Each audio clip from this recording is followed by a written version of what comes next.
The College Football Playoff Committee obviously has been in play now for 3 years, and so we've seen three different situations play out. I would say the middle year was certainly cut and dry, where any of us could have selected the four teams, so they had a year off in between.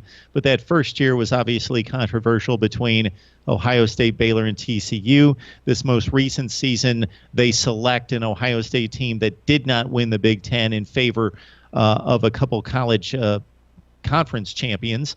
And so, Connor, your thoughts about the College Football Playoff Committee, because we know that there have been a few changes and some big names have left the scene in favor of, in particular, Gene Smith, the athletic director at Ohio State, and you've posted a recent article on this.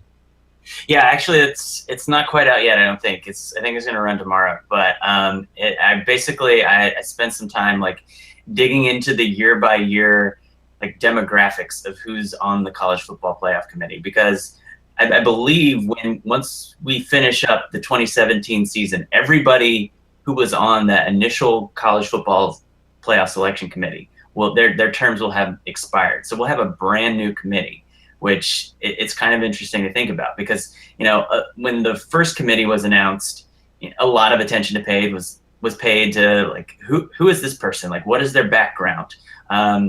How diverse is this group in terms of what perspective they're bringing to the table? And so now we will have, but not as much attention is paid, I don't think, to some of the people that have been added subsequently. I even found myself like looking at who was on the committee this year, and I was like, I don't think I've ever heard of that person. So it was interesting to go through and see the backgrounds. I was really fascinated by the average age and the median age of everyone on here, because I mean, one thing you look at, you see some guys who are 78 years old, and you're like, man, are these people like really in touch with what's going on in the modern game? But really fascinating thing that I found was that the median age has never, in the 4 years, I included 2017, just sort of projecting the age forward of the people who we know are going to be on the committee this November and December. The median age has never been lower than 61 and never higher than 62.5. And so like that's some pretty meticulous management of, it seems like that's a number that they're concerned about. And it's a little bit harder to keep it at that level than you might initially think, because I think maybe a thing that you would forget about in looking at this is that everybody gets older every year. So, if you've got 13 playoff committees or 13 members of the playoff committee, and let's just say you kept all 13 of them. Now it doesn't happen that way, but that's 13 years older they're all getting. So it's taken some doing to like keep it at that number. And you look at the three that were added this time around. Frank Beamer, 71. Gene Smith is 61, and the other fellow, Chris Howard, is 49. So the median there is 61. So we're like staying really close to that number, and that's sort of interesting. Now, Condoleezza Rice is one of the people that cycles off this time around. So now it's all men, and she was kind of like the token outsider. Like, oh, aren't we being different? We've got the former Secretary of State on the playoff committee. So now the only like outsider type person is a 62-year-old journalist named Steve Wieberg, based out of Missouri. So and he cycles off after this season. So we're getting really close to it.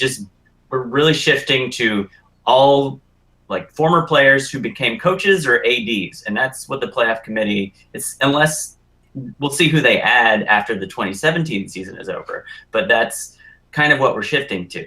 Now, why does all of this matter?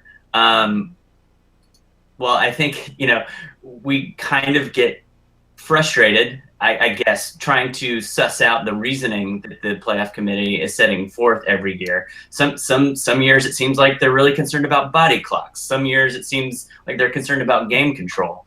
And so as the demographic shifts to this sort of, completely to this ex-player, ex-coach, or AD, where, that's the kind of it's whatever terminology they came through the system with is probably what you're going to be hearing about when Kirby Hocutt, who was renewed as the conference chairman, goes on ESPN after the rankings are revealed.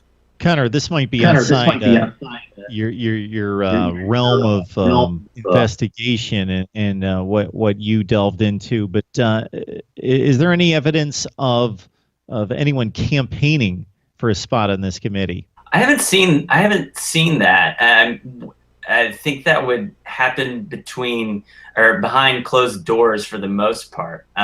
Maybe there are some people really more connected than I am to like the backroom machinations of the College Football Playoff Committee that might have a better answer for you on that. But I mean, the people that decide who go on this are Bill Hancock, who has been the most powerful man in college football for several decades running now, and the College Football Playoff Management Committee, the committee that manages the committee, and they pretty much just have free reign to make the criteria for who's going to be on it and decide who's going to be it. And there's not, I mean, when they put out the press release saying who made the committee, there's not really an explanation about, you know, who was vetted, who was looked into, who applied, or anything. It's just kind of like, well, here it is. Hope you're ready for it. How good of a job do you think they've done through these first 3 seasons? I think they've done a good job. I think the eventual champions each year have been so convincing in the way that they've won that there's not as much looking back on, oh, did we get the right teams in, as it seems like there's going to be at the time that the Final Four teams announced. I don't think 20 years from now we're going to be talking about in 2014 how unjust it was because Baylor and TCU didn't get in because, you know, Ohio State showed that they were clearly the best team that year. The same goes for this year with Penn State. Now, I guess it helps some that Penn State ended up losing the Rose Bowl, but Clemson just looked so convincing. So I mean, it's hard not to beat 2 of the top 4 teams in the country and not look convincing to some degree doing it, I guess. But I think that's helped them. Now, I think the thing that is maybe frustrating is the process, more of the process from the first poll to the last poll. And I think one thing that I would like to see is to get a little bit younger. That 61 to 62 median age is like, I guess it's better than 70, but why not get a kid straight out of college? One of their criteria is that they can be one of 5 different kinds of people, and one of them is former student athletes. Why not get you know, an academic honor roll kid who just wrapped up his career, is either already done playing in the pros? Why not get someone like that on there for a little different perspective? Why not? We see that the NCAA basketball selection committee is incorporating some advanced stats, KenPom.com and things like that. I would like to see, one of the other criteria is that they can be a journalist to get on the committee.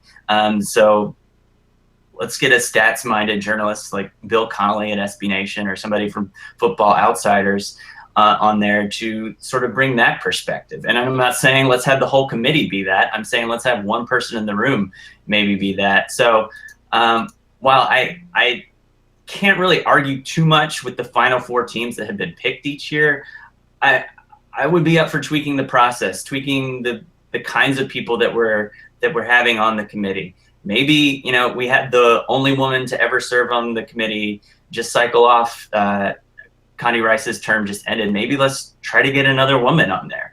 I would just like to see a little bit more varied perspective than the, you know, aging former head coach or athletics director. Yeah, I just think they have an impossible task. So I think they've gone about it in a systematic way. And there is some curious fluctuation from week to week. but the final four has been pretty well proven out, and I don't want to defend or bash the selection based on revisionist history to say, hey, you didn't do a good job based on the way this playoff played out, or that justified your decision. I try to separate that, but to a certain extent, it does prove out.